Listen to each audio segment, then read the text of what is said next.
You know, there are a lot of kids in our community impacted by chronic illnesses. And so all this week on First Coast News, our Brooks Baptiste is sharing some of their stories. He joins us now with more on brittle bone disease.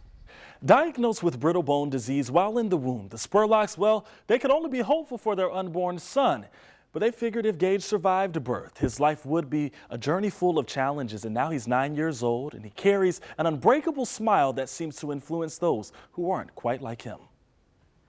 We were told by the doctors that there was something going on. Only 20 weeks into the pregnancy. They had done a sonogram and could see that his long bones weren't measuring like they should be. He had started having fractures while in the womb. Awaiting the birth of their little boy Gage, Mike and Kim Spurlock were told by doctors there was a great chance he wouldn't survive. He was diagnosed with osteogenesis imperfecta, which is more commonly known as brittle bone disease.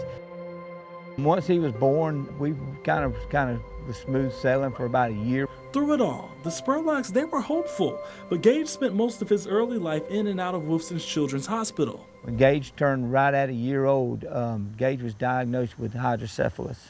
And so we had to go back to Wolfson, and they put a shunt inside his head. See him, you know, he doesn't look like a typical baby.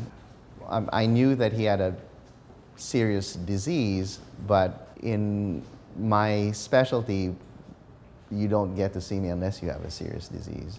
About a week later, Gage developed double pneumonia. We were in and out probably for an 8-month period of time, probably 85% of the time. And we faced some of the most challenging times as a parent. Every other month, Gage had to receive infusions and medicine to strengthen his bones. But now his health has improved. He's 9 years old, and he's your typical third grader. They say Gage is bossy in the classroom, and his teacher says it's leadership skills. Influencing others, Gage continuously smiles and loves to share his unbreakable spirit. Regardless of what he has faced, and he's always happy. With dreams to own a wrestling company someday, Gage isn't allowing his disability to limit his possibilities. The name Gage, it stands for measurement. And I don't think we'll ever be able to measure the amount of lives that Gage touches and will touch in the future. Now, as you can see, the disease has been tough on his body, but not so much on his spirit and his positive smile. Gage recently went to Washington, D.C. on behalf of Wolfson's for Family Advocacy Day. And there he shared his story with multiple U.S. representatives, all in hopes for more funding to train doctors to protect those similar to him. We have more of his story on our website, firstcoastnews.com.